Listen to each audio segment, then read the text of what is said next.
Aujourd'hui, au podcast Les Éconos, on va apprendre comment investir sans même devoir dépenser.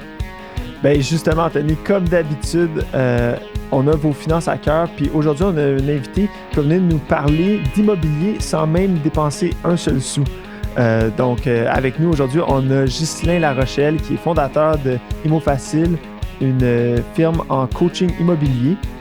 Donc, il va venir nous expliquer l'immobilier de A à Z. Donc, sans plus tarder, on part ça.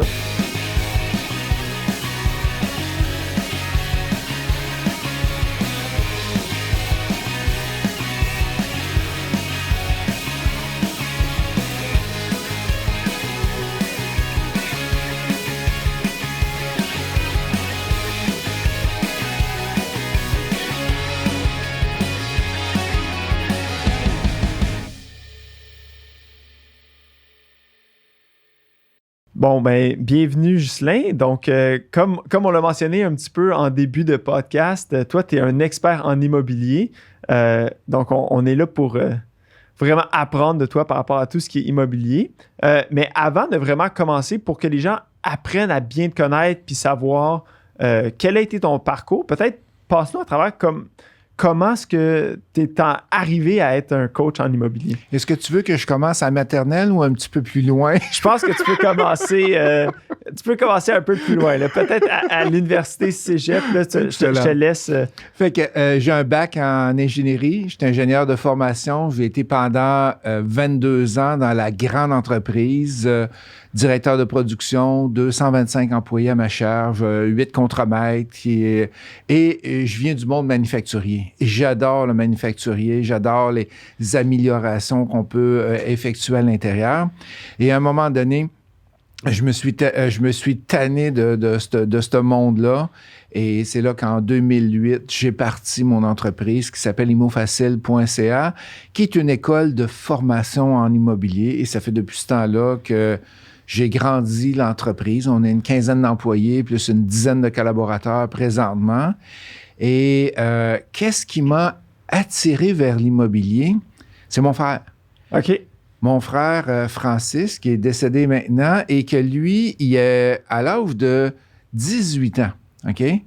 Fait qu'on a 3 ans de différence. À l'âge de 18 ans, il commence à acheter des immeubles. Puis là, moi, je me demande, tabarouette, comment ça que tu achètes des immeubles?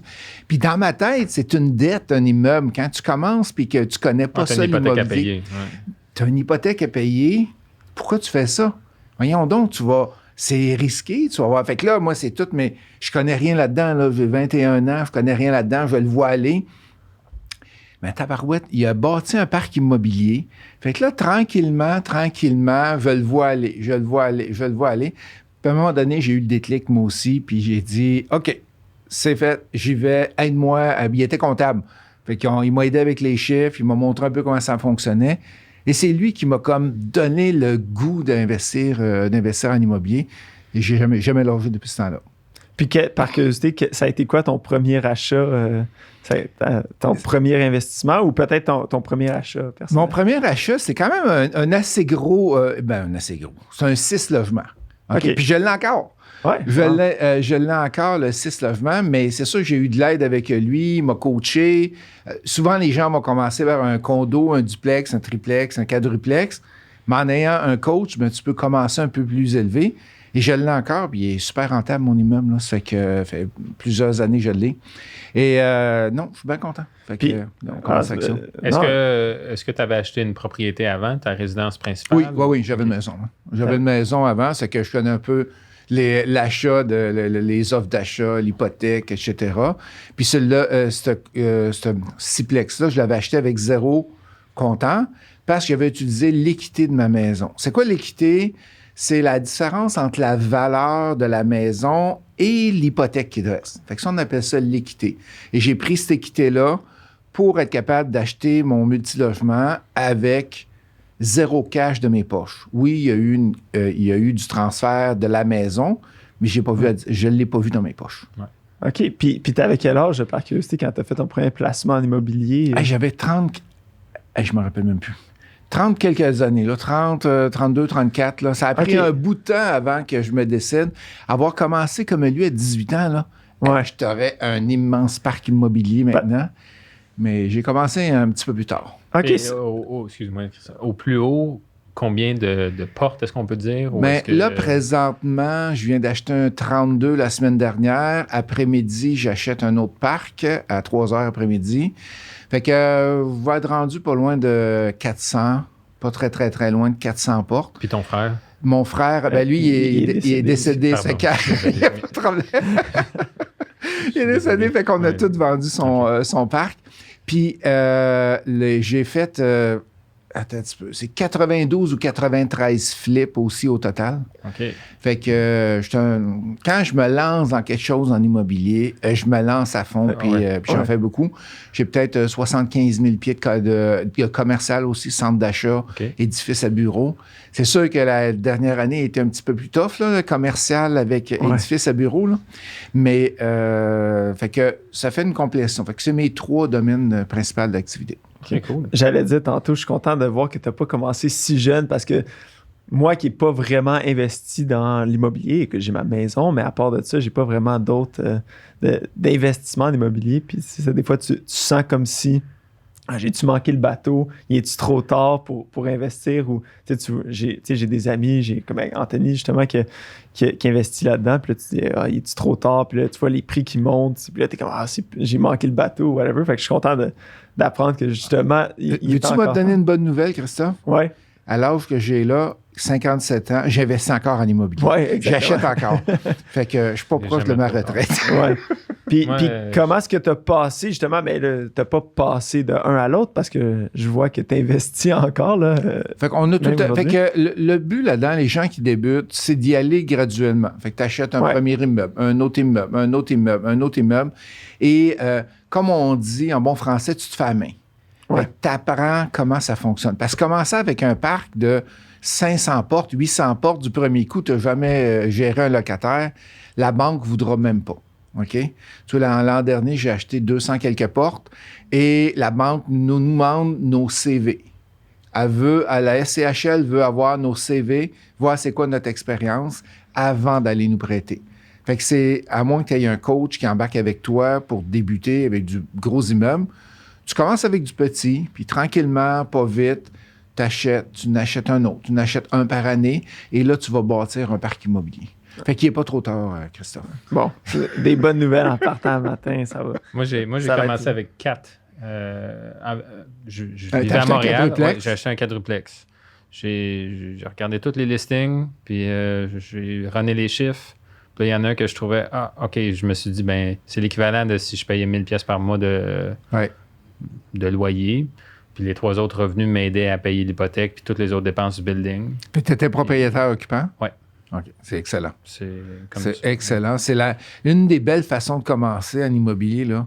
C'est t'achètes un 2, un 3, un 4 ou un 5, puis tu es propriétaire là-dedans, dans l'immeuble. L'avantage qu'il y a, c'est que tu apprends la gestion. Tu as des locataires qui sont au-dessus de toi et tu apprends comment ça fonctionne. Tu fais des petites rénovations. Et aussi, les banques adorent ça. Parce que tu es dans l'immeuble. Ouais, c'est moins de risque pour eux. C'est moi. Puis surtout, tu commences, tu es dans l'immeuble, fait que les banques adorent ça, cette partie-là. Puis comment est-ce que tu as fait la transition? Tu as parti ton entreprise de coaching. Qu'est-ce qui t'a poussé à aller là-dedans? À un moment donné, gérer des employés, j'étais une grande entreprise et j'étais tanné. Moi, je vais appeler ça on va le dire comme ça, ma garderie. Là. C'est que les gens arrivent le matin, ils punchent, puis ils arrivent, la machine arrête. Il arrête. Fait que j'étais plus capable. J'étais plus capable. Il fallait que je change de vie. Il fallait que je m'en aille vers plus de positif dedans. Les gens gèrent plein de choses dans leur maison, dans leur vie personnelle. Puis l'attitude qu'il y avait de mes employés, j'étais plus là. Il fallait que je passe à d'autres choses. Puis j'ai décidé de lâcher ça. Mais tu peux pas lâcher un salaire dans 6 chiffres puis tomber à 0 du jour au lendemain quand tu as une famille en arrière. Fait que qu'est-ce que j'ai fait? J'ai fait de la formation en usine. J'étais un spécialiste en amélioration continue, en système de processus, comment on fait pour améliorer les usines, comment on fait pour mettre des procédures à l'interne. Fait que je me suis en allé faire de la formation 3-4 jours semaine au départ quand j'ai lâché ma job. Et après ça... Dans le but de devenir consultant? J'étais consultant. Okay. Fait que j'étais carrément consultant dans des usines et j'aidais les gens à améliorer leur processus, leurs usines. Mais je n'avais pas d'employé à ma charge. Et en même temps, je partais à la compagnie avec mes premiers coachings. En 2008, j'ai eu mon premier coaching. Je me rappelle, c'est un ingénieur de son. Et je l'ai rencontré encore il y a 1 an. Il a fait de l'investissement immobilier. C'est fun de voir que les gens grandissent aussi. Ouais, fait cool. Que tu mets des efforts, tu essaies de donner le meilleur de toi-même pour que les gens comprennent et avancent. Puis quand tu les revois, puis ils ont fait un bout, là, maudit que c'est le fun. Oui, ça a fonctionné leur affaire, puis tu paies leur succès. Oui, exact, oui.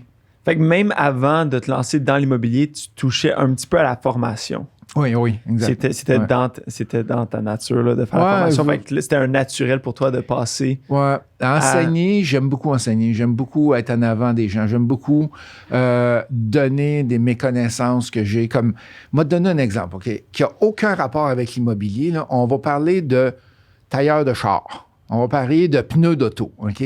Mes 2 filles sont capables de changer leurs pneus d'auto. Sont capables de faire... quand il arrive le printemps et l'automne, ils viennent à la maison, ils prennent le compresseur, ils prennent le jack, ils vont changer leurs pneus. Fait que moi, j'aime ça enseigner.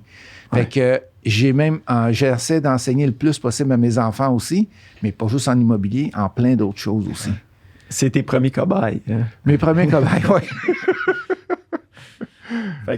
OK, fait que dans le fond, fait que toi, puis là, en ce moment, si tu étais pour dire qu'est-ce qui est ta principale occupation, est-ce que c'est le coaching? Est-ce que c'est t'es investisseur en immobilier d'abord, coach par la suite? Je te dirais c'est moitié-moitié. Fait que ma vie, si je regarde mon temps que je fais par semaine, je n'en passe la moitié dans mes investissements.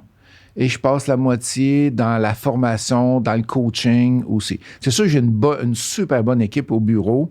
Fait que j'ai moins le day-to-day à m'occuper de la business d'Immo Facile.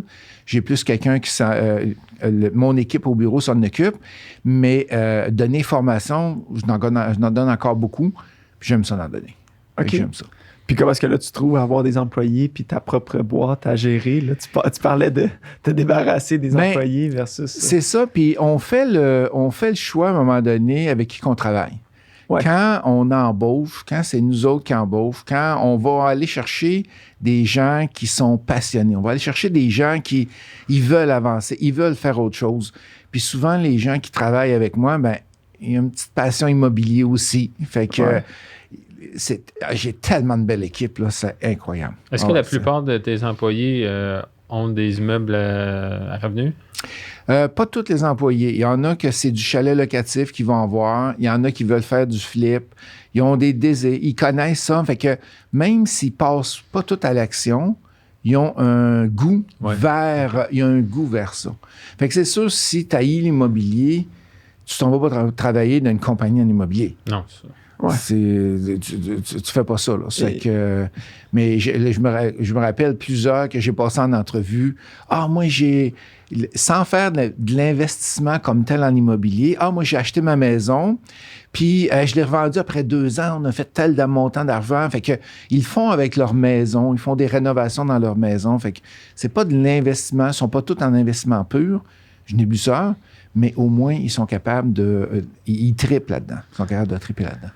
Puis, bien, c'est un bon moment de faire la transition. Justement, qu'est-ce que tu recommandes? Quelqu'un qui veut se lancer en immobilier, OK? On prend un cas de figure, quelqu'un qui est en appart, qui dit, écoute, je veux me mettre le pied dans le marché. Qu'est-ce que tu recommandes au début? Première chose à regarder, est-ce que tu veux être propriétaire occupant ou investisseur?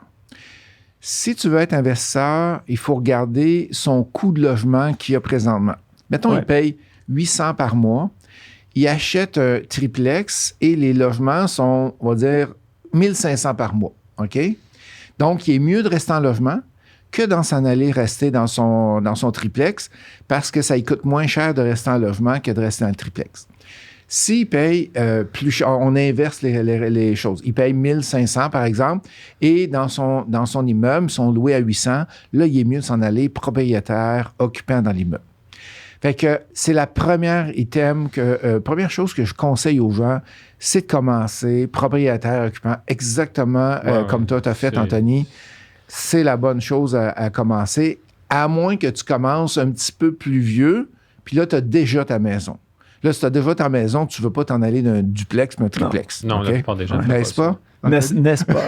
ça serait dur de vendre ça à ta conjointe. Hein, c'est ça. Que ça soit super insonorisé puis que la maison soit ça à coche.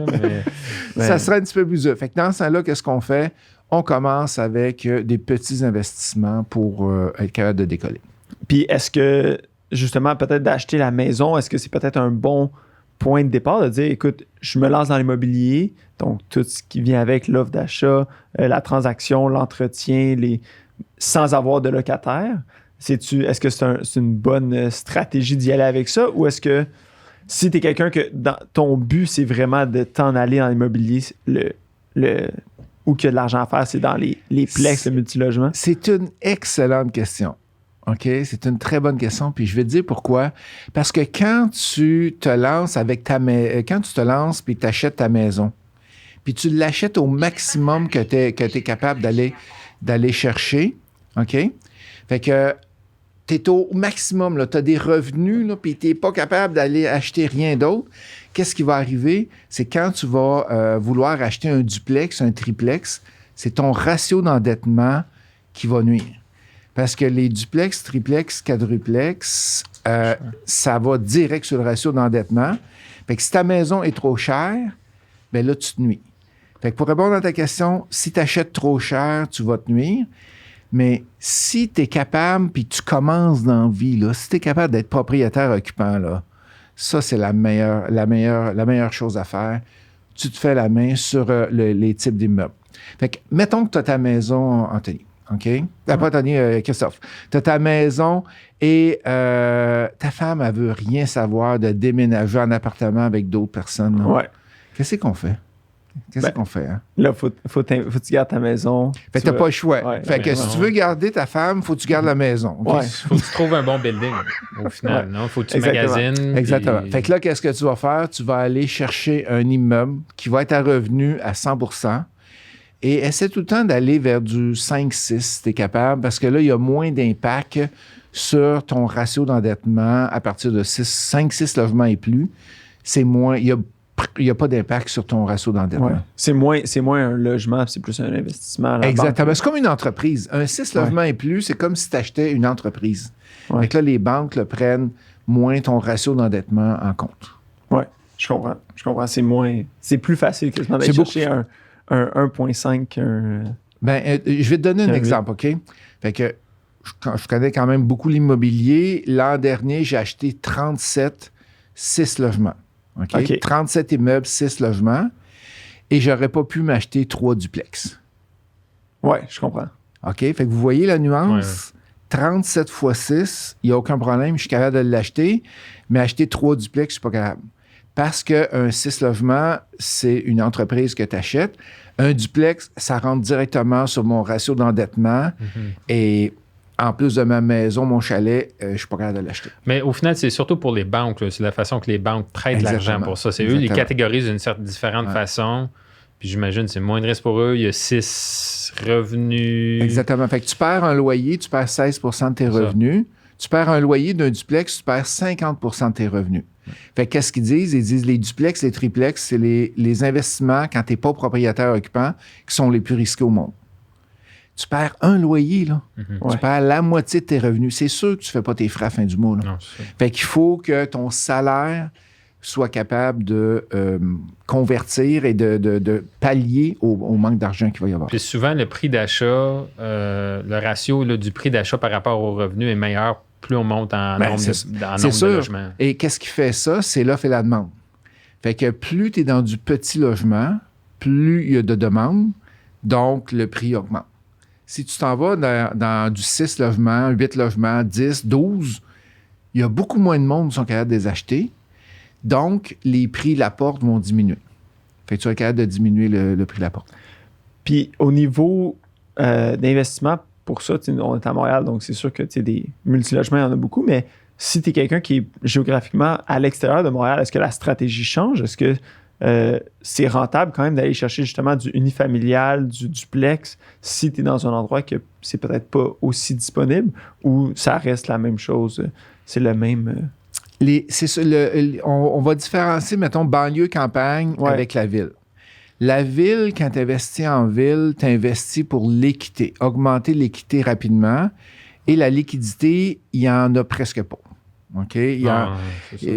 Toi, tu n'as en ville? Mon 4plex, il est à Montréal, puis j'avais un 8plex à Laval-Ouest, puis les prix, je veux dire, juste dans l'évaluation municipale, là, tu le vois, là, le logement à Montréal, il augmente beaucoup par année. L'autre augmente moins, mais les revenus sont meilleurs. Exact. Par rapport au prix d'achat. Quand tu es en banlieue, en campagne, on appelle ça des investisseurs en liquidité. OK? Quand on est en ville, on appelle ça des investisseurs en équité. Fait qu'à Montréal, quand tu investis dans le plateau, là, tu vas doubler la valeur, ça va monter haut, ça va monter très, très haut en équitant. Ta valeur va augmenter. Mais tu auras très peu de revenus, sinon pas de revenus. Tandis que tu t'en vas à Granby, tu t'en vas à Drummondville, tu t'en vas à Sherbrooke, l'augmentation va être super lente. OK? Fait que tu n'auras pas beaucoup de grosses augmentations de valeur, mais tu vas avoir de la liquidité qui va te rester dans tes poches. Ouais. OK? Fait que c'est ça la différence entre les deux. Fait qu'il y a des investisseurs qui investissent en équité, puis il y a des investisseurs qui investissent en liquidité. Parce que le taux de location est pratiquement le même d'une place à l'autre versus le prix de la maison? Ou présentement, il y a pas... Pourquoi tu as plus de liquidité? Tu as plus de liquidité parce que les immeubles coûtent moins cher. OK. Fait que par exemple, là, j'ai un parc immobilier à vendre que je vends. C'est en région et un 10 logements va se vendre à peu près 350 000. OK? Mais j'ai beaucoup de liquidité. C'est sûr, les logements ne sont pas à 800, là, sont à 400-500. Ouais, mais j'ai beaucoup de liquidité parce que j'ai presque pas d'hypothèque. Ouais. Fait que, étant donné que je ne le paye pas cher, ben mes revenus sont plus élevés, il y a plus de liquidité qui reste. Parce que il n'y a aucune maison à Montréal, je pense, qui est à ce prix-là. Non. Un logement. Mais non, exactement. Mais c'est ça, mais le prix pour louer cette maison-là... Il va être moindre. Il va être moindre, mais ce ne sera pas autant moins. Ce ne sera pas proportionnel par rapport à... Non, c'est ça. Fait qu'il y a une grosse différence parce que dans l'immobilier, qu'est-ce qu'on calcule? C'est tout le temps les revenus bruts, les revenus de loyer, moins les dépenses, moins l'hypothèque. Et l'hypothèque prend une grosse partie des revenus, va donner ton profit. Et le profit doit être environ entre 50 à 75 $ par mois par logement. Donc, je vois les yeux bouger. Fait que, donc, si tu as un duplex, fait que 75 x 2, il faut que tu fasses 150 $ par mois de revenus. Okay. Ça, c'est quoi ce chiffre-là? C'est ce que tu considères ce qui vaut la peine? C'est mes règles à moi. Okay. C'est mes règles à moi de soustraction là, de entre 50 à 75. Tu vois, l'immeuble que j'ai à vendre fait pas loin de 70. OK? Mais je vais arriver à Montréal et là, c'est beaucoup plus difficile de faire ça. C'est souvent dans le négatif. Fait que c'est ça la différence entre investir en liquidité, Mais comme tu as dit, la valeur des buildings vont monter, ou c'est à Montréal qu'il y a le plus d'augmentation par rapport aux valeurs des buildings. C'est fou, là. Mais tu sais, est-ce que ça, c'est une bulle? Est-ce que c'est plus risqué? Est-ce que on pourrait lier ça au flip au final? Est-ce que en immobilier, c'est plus rentable de... J'imagine que sur le long terme, c'est plus rentable de garder les immeubles pour les revenus locatifs que les flips. Bien, c'est deux types d'investissements. Le flipeux, si on peut l'appeler comme ça, lui, qu'est-ce qu'il fait? Il veut du court terme. Comme moi, j'ai fait entre 2012 et 2017, je n'ai fait 93. Fait que qu'est-ce que je faisais? J'achetais ou je revendais, ou j'achetais, je rénovais, je revendais. Fait que mon but, c'était de faire du cash. OK? Je voulais rien garder. La madame venait me voir, elle dit « Ah, j'aimerais ça vous louer, votre maison, que vous flippez. » Puis non, moi, je revends. Je veux revendre, puis je veux pas garder. Tandis que dans le multilogement, c'est les gens ont un aperçu long terme. Ils veulent regarder au long terme qu'est-ce qu'ils veulent faire avec leur immobilier. Leur but, même s'ils ne font pas un gros revenu présentement, quand ils vont arriver à la retraite, ils vont inverser. Fait qu'est-ce qu'ils vont faire? Ils vont commencer à revendre et là, ils vont vivre avec cet argent-là directement. Fait que c'est investissement long terme, investissement court terme. Puis toi, personnellement, est-ce que tu es beaucoup plus en ville, en équité, ou tu es plus en liquidité, ou tu aimes avoir un portefeuille un peu mélangé? Toute banlieue ou région. OK. J'ai aucun immeuble à part un centre d'achat que j'ai à Québec. À Québec, le reste, c'est tout en banlieue ou en ville. Fait que j'ai de la banlieue ou en région? Banlieue ou en région, oui. Okay, merci, excuse-moi. Moi, j'ai une question parce que moi, j'étais rendu à 11 portes. Puis là, j'avais le 8 logements avec mes parents. On a décidé de vendre parce qu'ils sont à la retraite. Puis c'était beaucoup de temps qu'on passait à aller faire des réparations. Puis l'immeuble n'était peut-être pas en aussi bonnes conditions. Mais je vois pas comment... Là, en plus, j'ai 2 jeunes enfants. J'aurais pu acheter plus puis continuer à manager tout ça. J'imagine qu'il doit arriver un point où on outsource le management ou certaines tâches du management. Sauf que je me dis aussi, moi, je gagnais de l'argent à aller réparer des choses moi-même, pas devoir employer des gens pour aller faire des voyages, pour aller voir. Comment est-ce qu'on fait ce step-là quand on progresse en immobilier? Parce qu'à un certain point, on a un temps limité. Puis t'as la famille. Oui, c'est ça. Puis je veux pas non plus devoir aller déboucher une toilette un samedi soir. Je préfère être en souper avec ma famille ou etc. Comment est-ce qu'on fait ça? Est-ce que c'est juste qu'on devient assez big pour prendre le hit puis on fait des meilleurs choix dans la qualité des buildings pour avoir moins de problèmes de surprise au final, que ça soit planifié, ce budget-là? Juste te donner, reparle tout avec 11 portes, OK?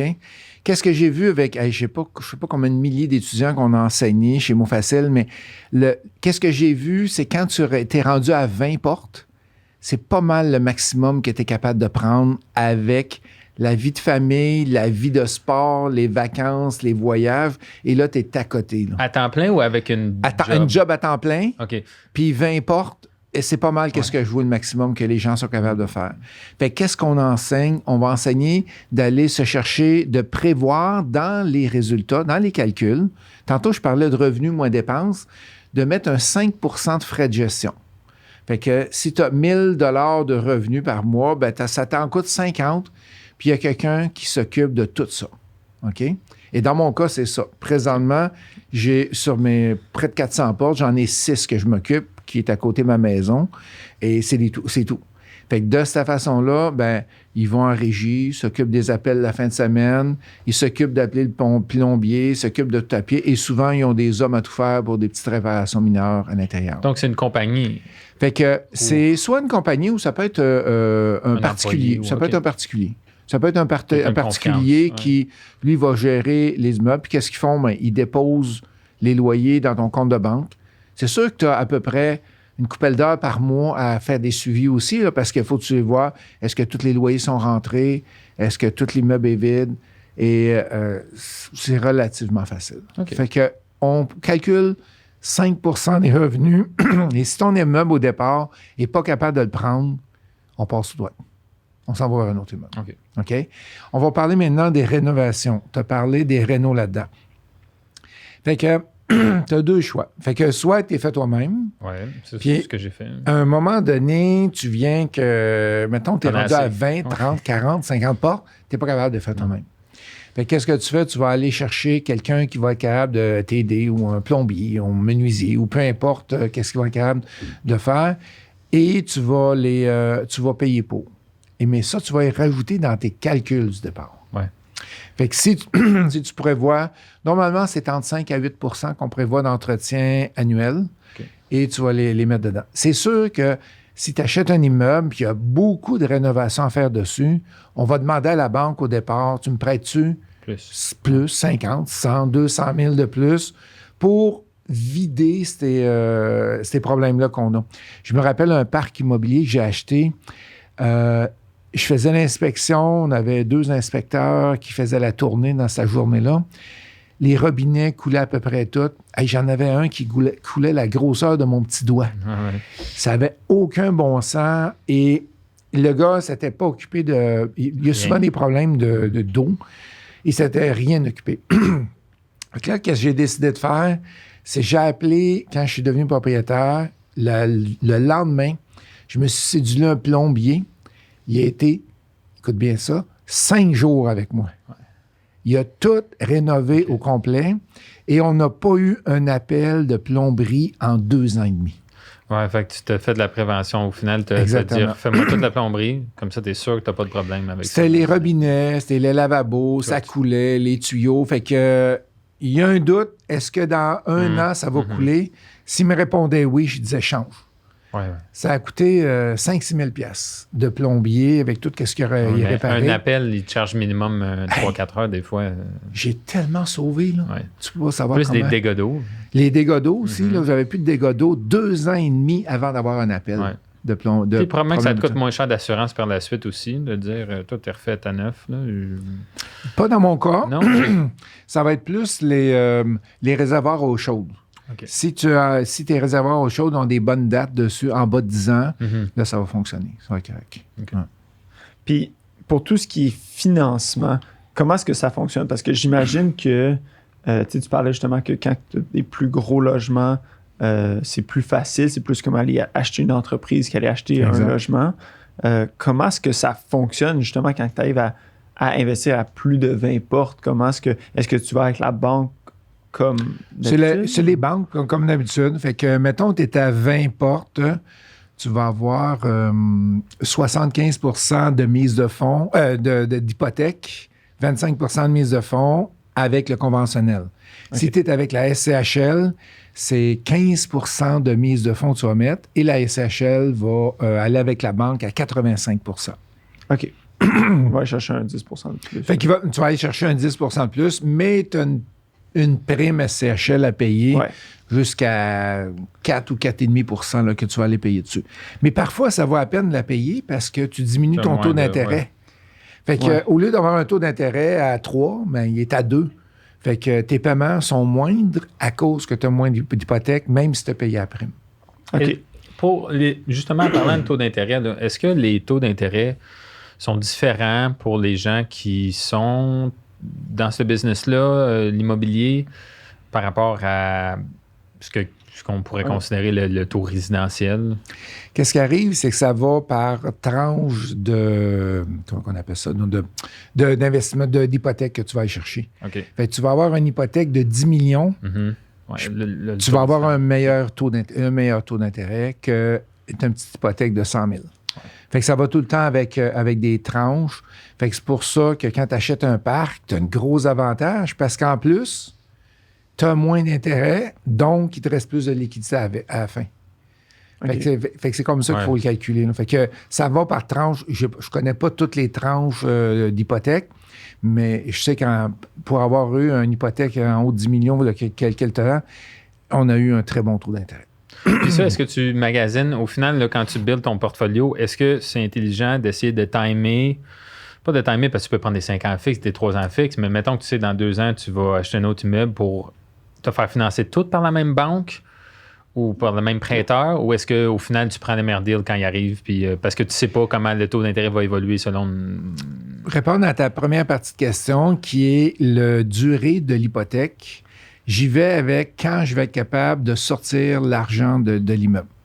Fait que j'ai fait un projet à Vaudreuil d'Orion et au bout d'1 an, j'étais capable de ressortir ma mise de fonds.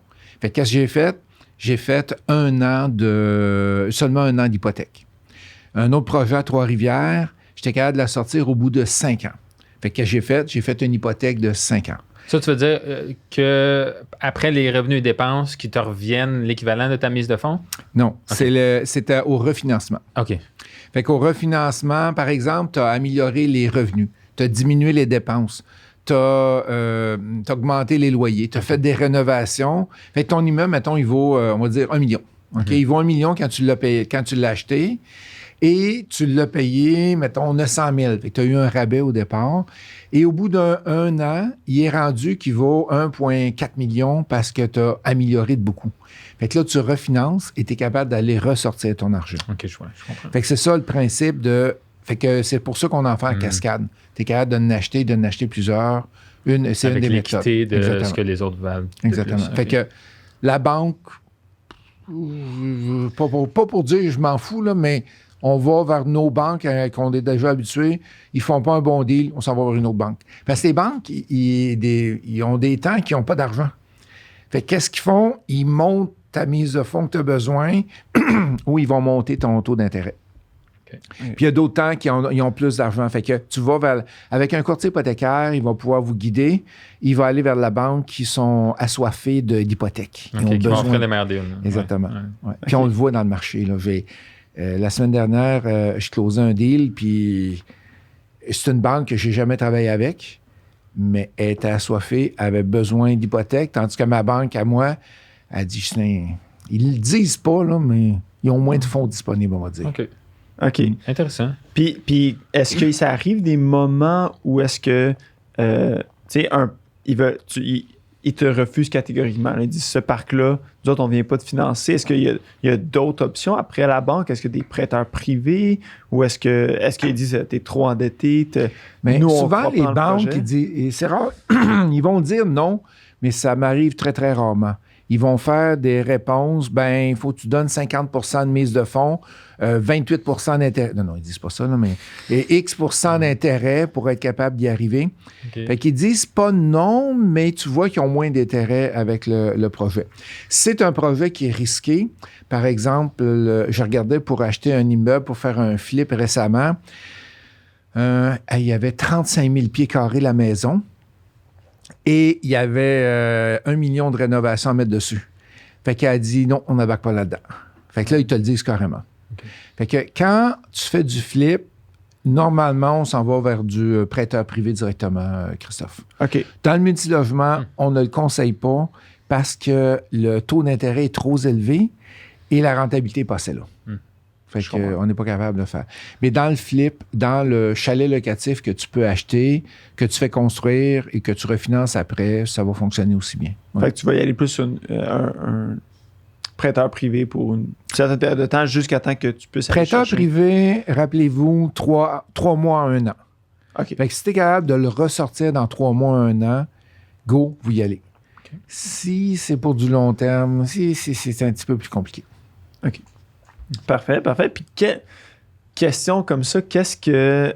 Là, toi, on comprend un peu à te parler quelle est ta stratégie, mais ça a été quoi? Peut-être, tu peux peut-être me donner un exemple d'un super bon investissement que tu as fait, ou même encore mieux, un que tu es comme, j'aurais vraiment dû y aller, puis je me suis pas lancé. T'as-tu des exemples de ça? Là, tu me tournes le couteau dans le cœur. Oui, exactement. C'est ce qui fait plus mal, le regret de j'aurais dû. Je vais vous parler d'un j'aurais dû. Ça se passe à Saint-Hubert, il y a à peu près 7-8 ans. Ouais. Je trouve une maison, puis la maison est coquette. Là. C'est un étage et demi à peu près, avec un toit en pignon, fait que tout en haut. Je n'aime pas bien la maison, même si elle a été rénovée, mais pas loin du centre d'achat à Saint-Bruno. Je suis capable de diviser le terrain en 3. Et je suis capable de revendre et de faire à peu près 100 000 à revendre.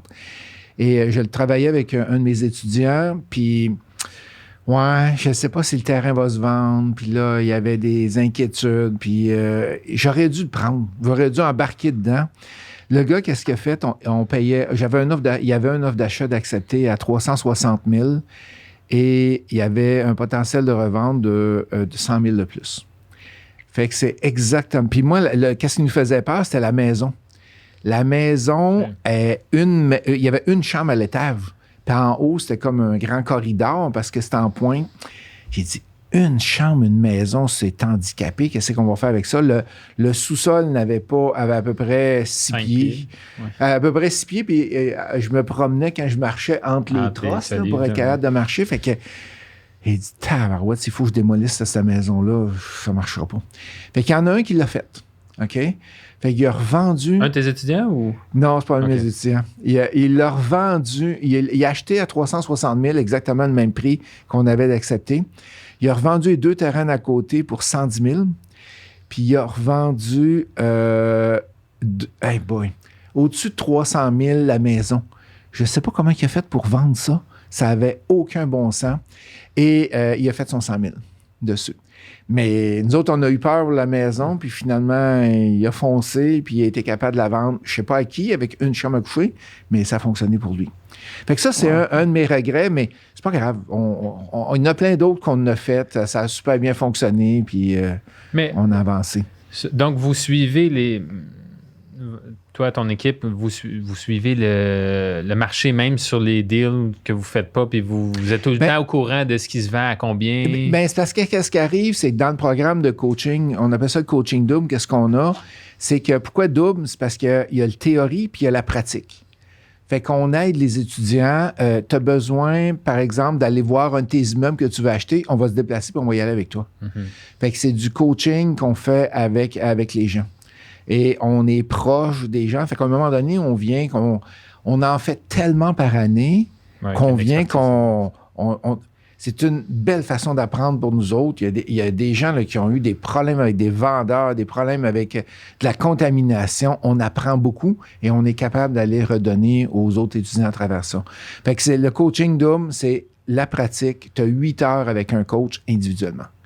Okay. Tu veux y faire de quoi? Ben, tu veux faire des calculs, tu veux qu'ils viennent voir ton immeuble, on se déplace, on va aller voir vos immeubles. C'est sûr que si c'est à Val-d'Or, on va le faire en virtuel, là, mais pas loin de Montréal. Je pense que tu veux dire c'est un cas appliqué. Oui, c'est un cas appliqué. Fait que dans ce cas-là, ça n'était un que appliqué directement. Oui. Puis est-ce que ça arrive assez souvent, comme tu dis, que tu vas y aller en partenariat avec eux ou, tu sais, justement, l'étudiant comme écoute, j'ai un super projet, peut-être que, tu sais, puis là, tu dis, OK, j'embarque ou. Ça fait 15 projets présentement que je fais avec des étudiants. Okay. Parce qu'eux, ils manquent d'équité pour que le projet réussisse? C'est souvent manque d'expertise. Okay. Le projet est trop gros ou c'est moi qui trouve le projet, puis eux autres, ils veulent apprendre avec moi. Ça fait qu'ils embarquent avec moi.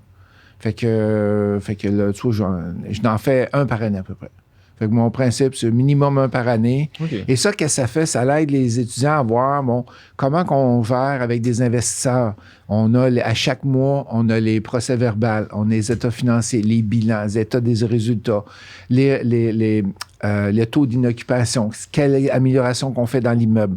Fait qu'ils nous voient aller et ils sont capables, après ça, de recopier qu'est-ce qu'on fait ou ils réinvestissent avec nous autres dans d'autres projets. Très cool. Puis comment est-ce que tu fais pour gérer justement le fait de ne pas être seul?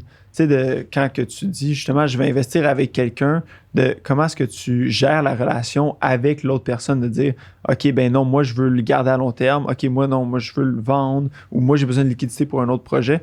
Comment est-ce que ça se gère, justement? Vous établissez un contrat? Là, tu me demandes un secret professionnel. Hein? C'est un secret professionnel, ça? C'est ton... oui, ça, c'est mon secret qui permet que j'ai investi beaucoup en immobilier. Le principe est super simple. OK? La façon que je fonctionne, c'est que tu as des gens actifs puis tu as des gens passifs dans le deal. Et les gens qui embarquent avec moi, c'est des passifs. Ça veut dire quoi?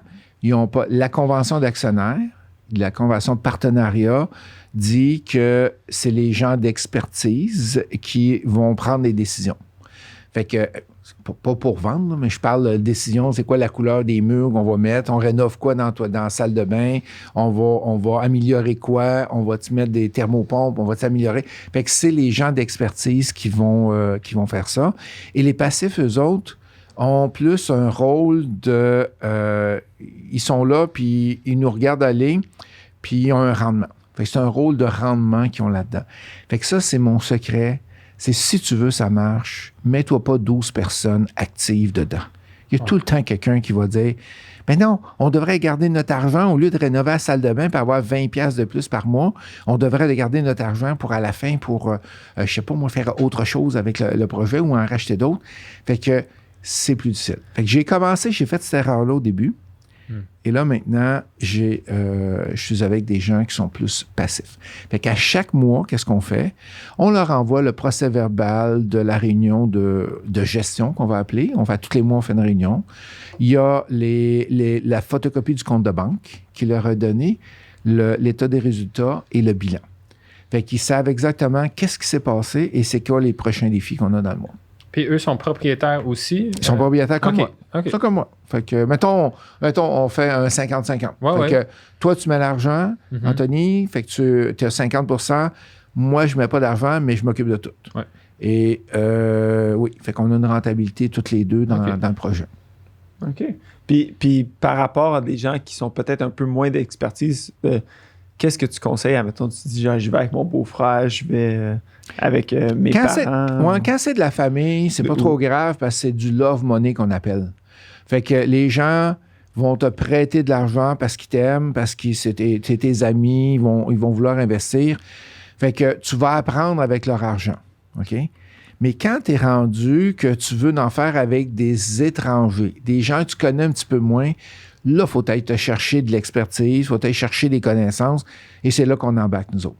Fait que les gens qui débutent, ils ont un petit peu d'équité sur leur maison, vont aller acheter le premier immeuble, mais le deuxième immeuble, ils n'ont plus d'argent. Mm-hmm. C'est là qu'ils viennent nous voir. Là, ils viennent nous voir et ils disent, Justin, comment on fait pour que tu sois capable d'acheter 50, 100 portes par année, puis tu ne mets aucune scène? Comment tu fais? Et c'est là qu'on va leur montrer, comme je viens de vous parler, là, avec le Love Money, avec d'autres techniques, prêteurs privés, avec d'autres techniques, comment on peut y arriver. Fait que partenariat avec la famille, c'est possible. C'est sûr que si tu as moins d'expertise, le défi qu'il y a, c'est qu'est-ce qui arrive s'il y a un problème, si tu ne l'as pas vu venir, s'il a fait une erreur dessus. Fait que c'est un petit peu plus touché. Ouais, si tu te plantes avec l'argent des autres, c'est... Ben, c'est poche, là. C'est ta famille, ça crée des problèmes. Ouais, ou que si tu mets l'argent 50-50 avec un ami, puis que là, tu sais, les situations personnelles changent, puis il y en a un qui dit, ben là, moi, je veux m'acheter une maison, je veux fonder une famille, ou tu sais, je veux fait que c'est pour ça qu'il faut tout le temps, dans ton projet d'investissement, que tu aies dans ta convention d'actionnaire, tu dis, voici qu'est-ce qu'on fait avec le projet. Le projet, on l'achète aujourd'hui, puis on va le revendre dans 5 ans. Le projet, on l'achète aujourd'hui. Dans 3 ans, on va décider si on continue, on l'achète. On l'achète aujourd'hui, c'est pour garder 20 ans. Fait que c'est ça qu'on fait. Fait qu'on le prévoit d'avance et on essaie de sortir l'argent maximum 5 ans. Fait que si ton partenaire, par exemple, ton beau-frère embarque avec toi, puis au bout de 4 ans, il dit « J'ai besoin de mon cash », bien, tu sais qu'il en reste juste 1 an avant de pouvoir sortir l'argent. Fait que c'est moins pire que d'acheter un immeuble qui n'est pas rentable et que tu n'as aucune espèce d'idée quand tu vas être capable de rembourser l'argent. Parce que c'est pas avec la liquidité que tu vas rembourser l'argent à ton beau-frère. Ouais, puis comment difficile est-ce que c'est justement de peut-être passer à la banque par la suite pour aller j'imagine que quand il y a une personne qui sort du deal, est-ce que toi, tu vas être capable de prendre l'investissement tout seul sur ton dos? C'est C+, aucun problème. OK. Fait que c'est pour ça que toi... Si c'est C+, 75$ par porte, ça fonctionne. Parfait. C'est un des critères, il faut aller chercher. Puis au niveau du commercial, comment est-ce que ça diffère? Parce que ça, tu as mentionné un peu que tu as un peu de commercial aussi. Le commercial, juste pour la définition du commercial, c'est là qu'il y a un bien qui est échangé ou des services qui sont donnés. Ça veut dire centre d'achat, magasin, édifice à bureau. C'est ça qu'on appelle le commercial. Fait que, qu'est-ce qui est difficile de ce temps-ci? Mais le bureau, c'est sûr que les gens sont en télétravail, cherchez le mot. Merci. En télétravail. Et donc, souvent, les compagnies, qu'est-ce qu'on fait? Qui ont diminué leur grosseur de pieds carrés qu'ils ont besoin. Fait que là, ça a fait qu'il y a un petit peu plus de pieds carrés de disponibles. Ça, c'est dans le bureau. Dans le magasin, il y a un 30% des revenus, des ventes qui se font en ligne, mais il y a encore beaucoup de gens qui se rendent en magasin. Encore beaucoup de gens qui se rendent en magasin. Et souvent, tu n'as pas le choix. Là. Comme moi, mon centre d'achat à Québec, j'ai un cordonnier. J'ai une compagnie pour faire le nettoyage. J'ai des restaurants. Les gens veulent sortir au restaurant encore. J'ai un gym. Et coiffeuse, tu ne fais pas tu ne coiffes pas à distance en télétravail. Là, c'est que tu ne coiffes pas à distance. Fait que c'est j'ai une papeterie. Fait que souvent, les gens vont aller faire des photocopies, vont aller là directement. Fait que c'est des services on va appeler ça des services de banlieue. Ouais. Même si Internet devient super fort, tu n'iras pas te faire couper les cheveux sur Internet. OK? Il faut que tu te rendes dans ces places-là. Et puis les cinémas aussi, on pensait que ça allait tout mourir à un moment donné. Puis c'est encore très vivant. Les gens ont besoin de sortir de la maison à un moment donné. Okay. Puis est-ce que c'est comment est la gestion? Est-ce que c'est plus facile? Est-ce que c'est plus difficile? Est-ce qu'on s'en fout, c'est quelqu'un d'autre qui le gère? Le commercial, par rapport au c'est ça. Ben, le commercial, qu'est-ce qui arrive? C'est souvent des gens qui ont plus d'expérience. Okay. Parce que c'est tous des businessmen, hein? Fait que c'est tous des gens qui ont des business, sont habitués de négocier, sont habitués de... Négocier des rénaux. Négocier des rénaux, négocier ci. Ça fait que tu commences pas en immobilier avec du commercial. À moins d'avoir une expérience avant de négo, de business pour aller avec les gens. Mais ça va pas bien ce mois-ci avec ma business, tu me donnes-tu un break? Ben, tu fais quoi? Ouais. Fait que tu veux-tu embarquer avec moi dans ma business? C'est qu'il y a plein de négos. Fait que il y a des gestionnaires qui font du commercial, sont excellents là-dedans, puis je le conseille là-dessus. Parce que sinon, si tu es capable de le faire, c'est-tu plus profitable que du résidentiel? C'est plus profitable. Le commercial est plus profitable. Au pied carré, le commercial est plus profitable. Exactement. OK. Ouais. Ah, c'est intéressant. Puis, une question que peut-être, je ne sais pas si c'est trop indiscret, mais qu'est-ce qui t'arrête, dans le fond, d'aller chercher plus de portes? Tu sais, c'est quoi le plafond? Est-ce que c'est parce que tu ne trouves pas assez de bons deals? Est-ce que c'est parce qu'à un moment donné, les liquidités arrêtent? Est-ce que c'est...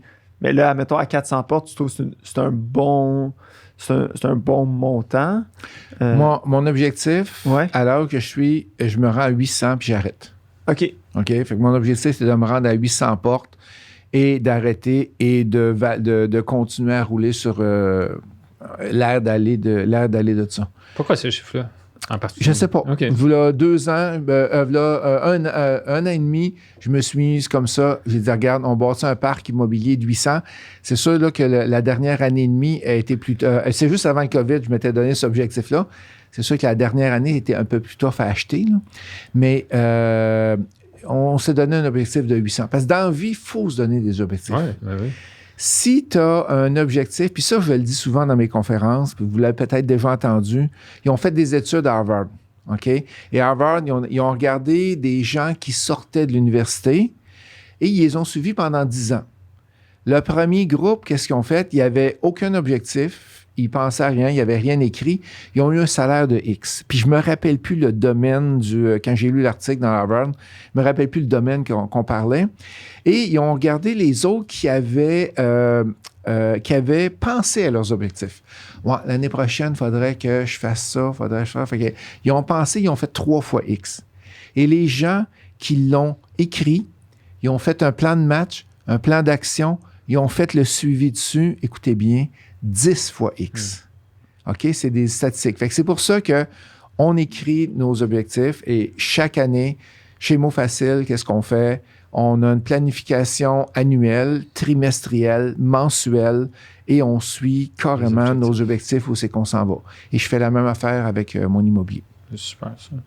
Fait que 5 ans, Ghislain, 5 ans plus jeune, peut-être l'objectif il est mis à 1000 portes. C'est juste une question de...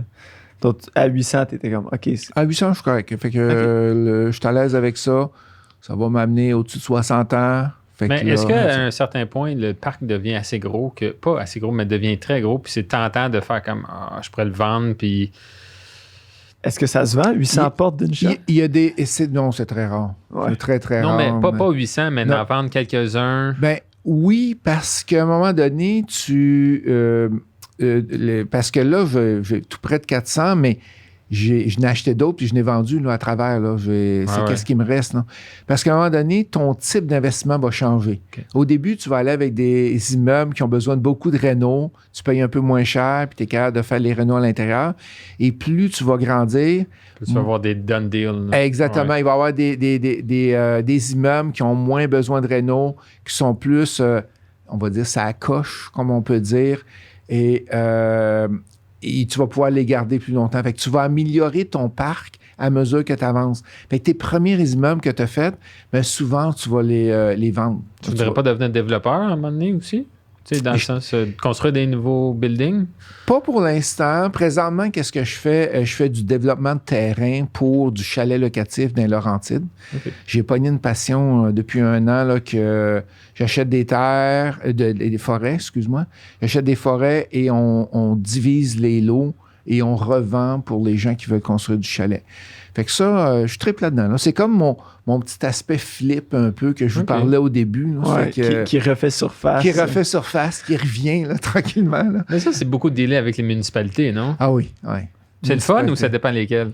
On a une bonne municipalité. On travaille dans Brownsburg-Chatham, nous autres, et la municipalité est très ouverte. Elle a beaucoup d'ouverture aux développeurs pour faire un futur Mont-Tremblant. Fait qu'ils veulent aller créer quelque chose dans ce coin-là qui attirer les gens. Il y a un golf, le Golf Carling, qui est juste à côté, et il y a une plage municipale. Ils ont plein d'activités qui veulent grandir et qui veulent là-dessus. Fait que si tu t'en vas dans une ville qui ne veulent rien savoir de la location court terme, ils ne veulent rien savoir des chalets, ils ne veulent rien savoir des gens qui viennent de Montréal. Là. C'est des gens d'ailleurs, ça, puis on ne veut pas avoir ça dans notre petit patelin, là.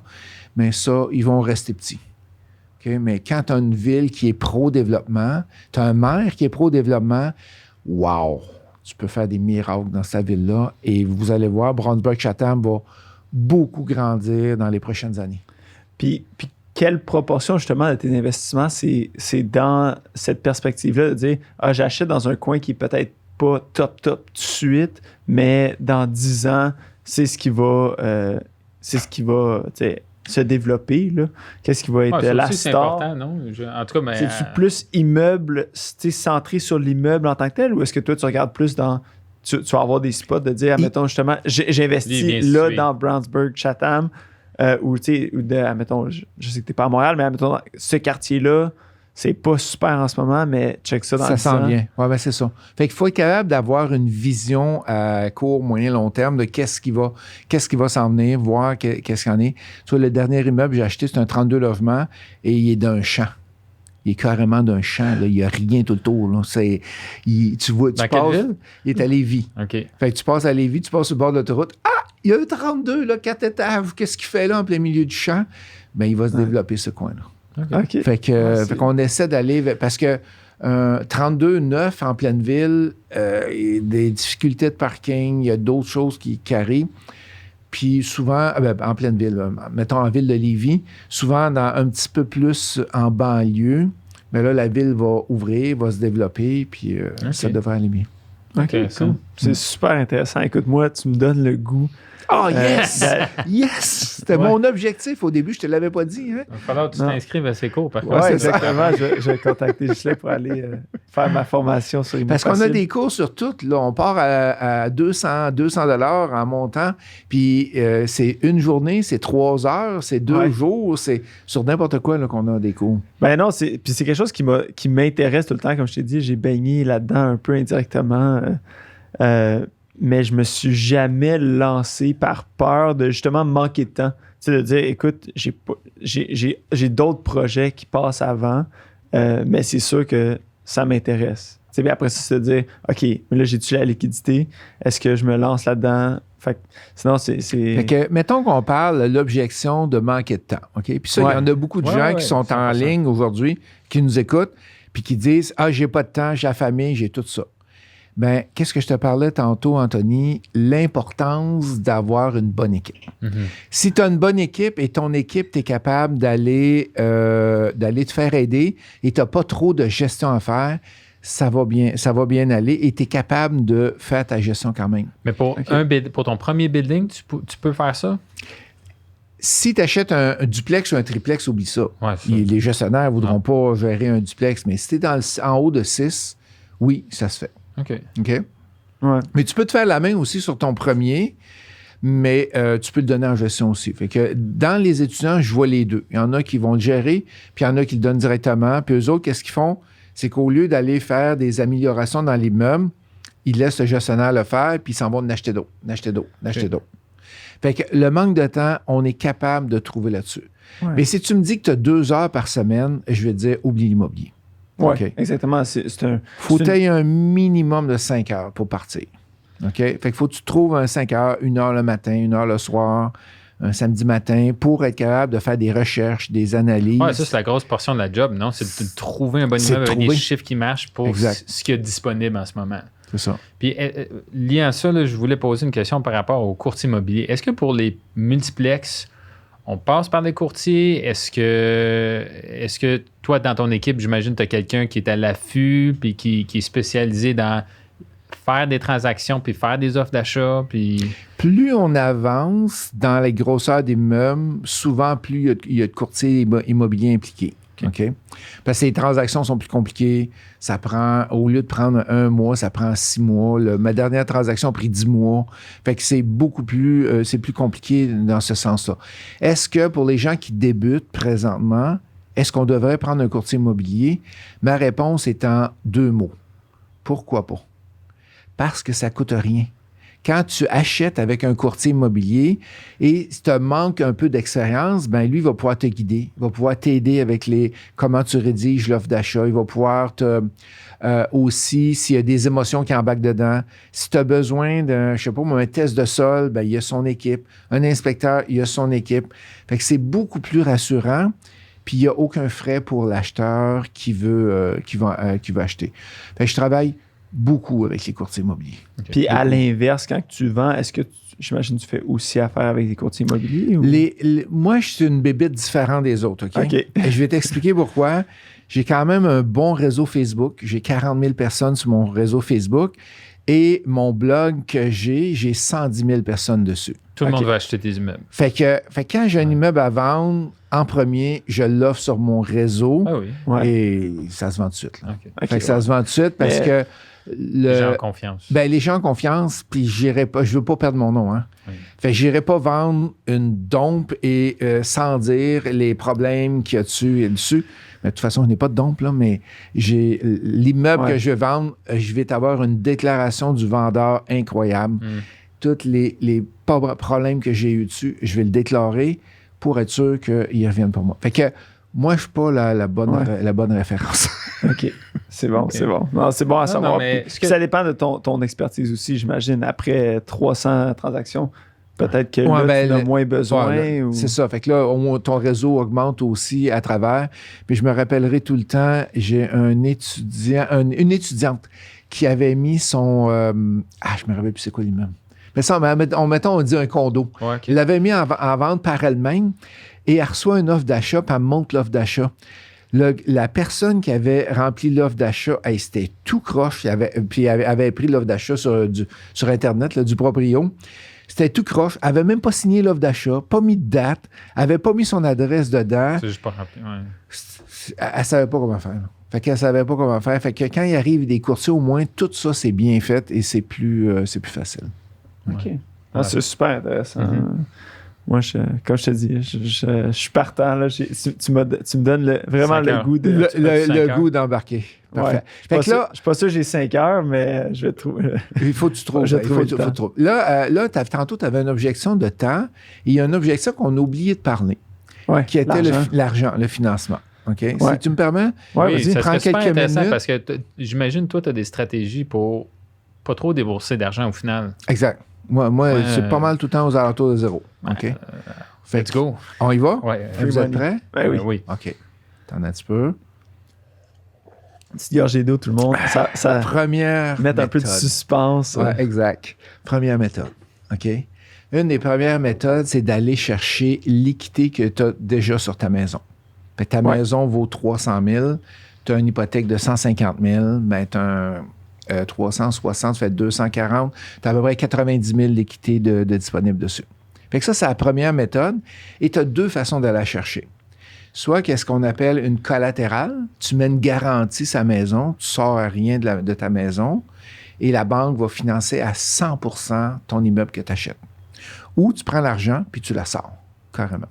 Ouais. Fait qu'il faut que tu ailles voir ta banque. Fait que tu vas voir la banque ou la caisse avec qui tu travailles et tu lui demandes d'aller sortir l'équité sur l'immeuble. OK? Fait que ça, c'est la première étape. La deuxième, on en a parlé tantôt, le love money. Mm-hmm. OK? Fait que les gens dans ton entourage vont t'aider avec l'argent. Le troisième, qui est un petit peu créatif, puis ça donne drôle parce qu'hier, on avait une soirée mensuelle. À toutes les troisièmes mardis du mois, on a une soirée de conférence.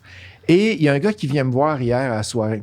Puis il me dit, Ghislain, il dit, j'ai trouvé un deal dans le coin de Trois-Rivières.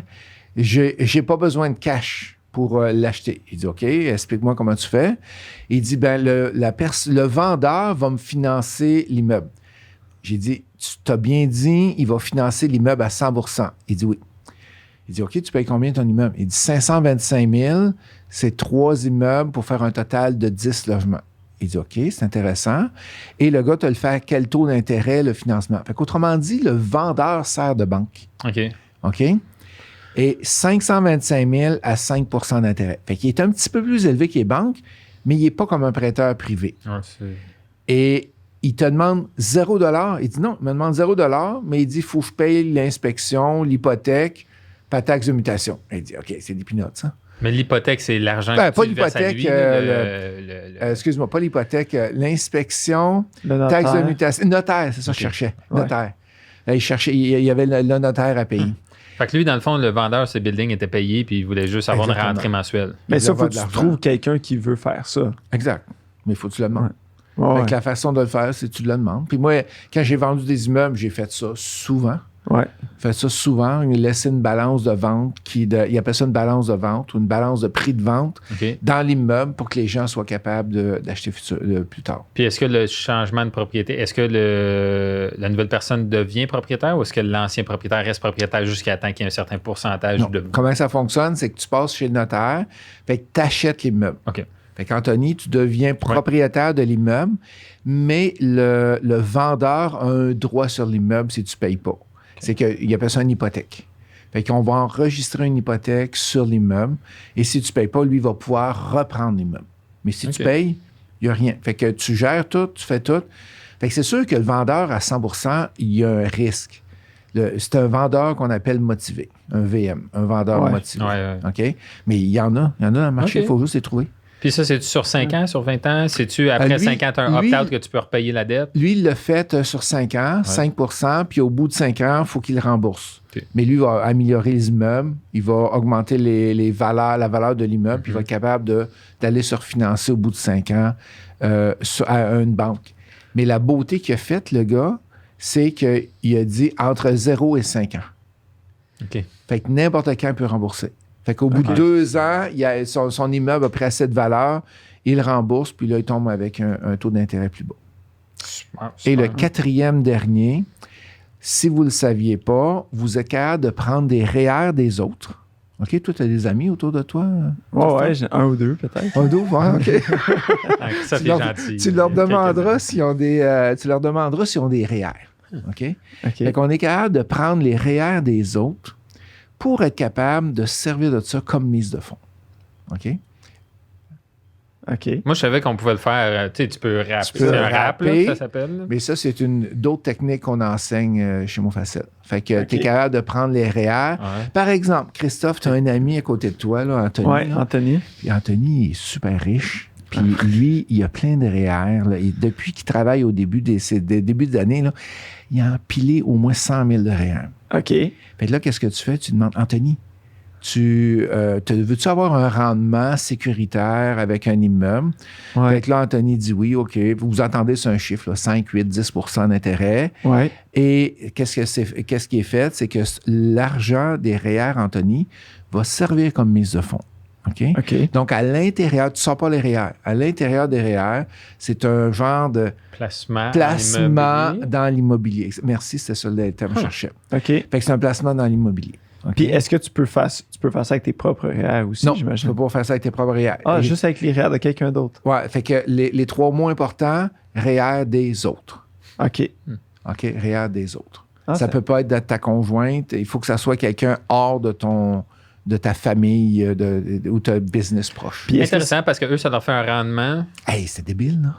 Eux, ça leur fait un rendement garanti, puis toi, tu peux acheter un immeuble avec ça. Exactement. J'ai un étudiant l'an dernier, il a acheté, tiens-toi bien, 34 immeubles comme ça, avec des REER des autres. Lui, il y en avait des amis. Ouais, ben à un moment donné, ami très riche. Ouais, non, à un moment donné, quand tu commences à faire l'investissement immobilier puis ça va bien, ça se parle. Ouais. Puis lui, les gens viennent le voir. Puis les gens viennent le voir puis il dit, hey, si tu as besoin d'un autre investisseur, là, puis c'est des bons rendements là, qu'il a. Si tu as besoin d'un autre investisseur, je lève la main, je suis disponible. Mais sauf qu'après ça, là, toi, tu t'endettes personnellement. Qui ça? Toi, quand que...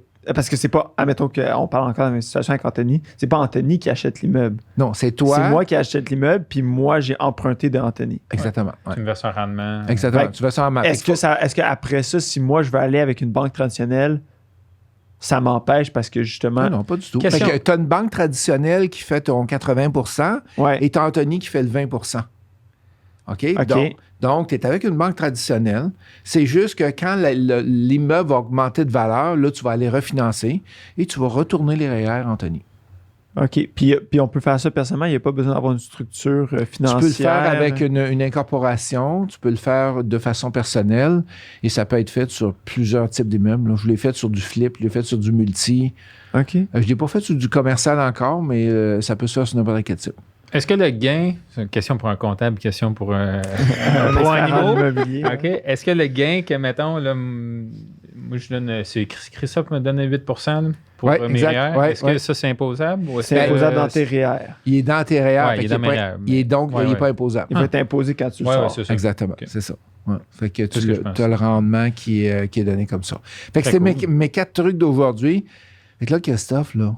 Ouais, mais là, j'ai plus besoin de prendre la formation. T'as plus de raison, là, pour pas foncer, là. Ouais, mais là, justement, il va falloir que j'aille une conversation avec Anthony après, peut-être, là, parce que je savais pas qu'il était aussi riche que ça. Là, plusieurs projets. Tu connais quelque chose que je sais pas, mais... Écoute, c'était super de t'avoir au podcast, Ghislain. Je pense qu'il va falloir qu'on te réinvite et qu'on fasse des updates. On peut faire différents sujets, il n'y a aucun problème. Ben, je pense qu'on n'a même pas commencé à gratter la surface de l'immobilier. C'est un sujet vraiment cool. Puis je pense que pour beaucoup de gens, ça peut être une alternative à investir son argent ailleurs que dans le marché boursier, par exemple. Là, j'ai plusieurs amis qui ils disent « j'ai investi en immobilier ou en marché boursier », puis des fois, c'est plus risqué parce que les compagnies, tu ne les connais pas, tandis que l'immobilier, en général, tu le contrôles mieux, puis la croissance est plus stable. Puis c'est un domaine, je pense que... C'est plus relatable pour les gens. Ben, tout le monde veut pas, va se lancer dans le marché de l'immobilier. S'il achète une maison... tu es dans le marché de l'immobilier. Là. Exactement. Ouais. Donc, tu es un peu tout le temps sur le bord. Puis pense-y là, un peu. Là. Il y a des gens qui sont à la retraite. La seule argent qu'ils ont réussi à accumuler dans leur vie, c'est leur maison. Ouais. Ouais. Fait que, puis il y a des gens qui ont peur d'investir en immobilier, puis ils regardent ça, puis ils disent, ben oui, c'est vrai, tabarouette. Ça a été mon investissement le plus sécuritaire que j'ai eu. Mm-hmm. Ça a été ma maison. J'ai ramassé 400, 500 000 d'équité que maintenant j'ai disponible.